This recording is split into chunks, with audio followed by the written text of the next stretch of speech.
रविकांत तुपकर यांच्या अन्नत्याग आंदोलनाला समाजवादी पार्टीने दिला पाठिंबा। बुलढाणा जिल्हाध्यक्ष याकूब खान पठाण यांनी आंदोलनस्थळी घेतली भेट।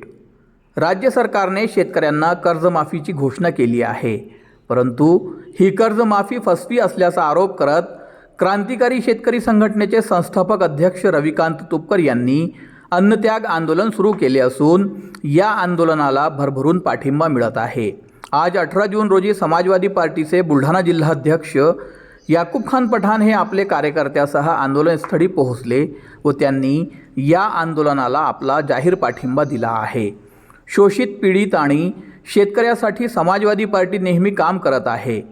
महाराष्ट्र राज्यात कर्जमाफीच्या नावावर शेतकऱ्यांची मोठी फसवणूक झाली असून बुलढाण्यात रविकांत तुपकर यांचे अन्नत्याग आंदोलनाला पाठिंबा देण्याचे निर्देश समाजवादी पार्टीचे प्रदेश अध्यक्ष आमदार अबू आसिम आझमी यांनी जिल्हाध्यक्षांना दिले होते। त्यानुसार बुलढाणा जिल्हाध्यक्ष याकूब खान पठाण व इतर पदाधिकारी व कार्यकर्ते यांनी आज गुरुवारी दुपारी आंदोलनस्थळी जाऊन शेतकरी नेते रविकांत तुपकर यांची भेट घेतली व पाठिंब्याचा पत्र त्यांना सुपूर्द केला।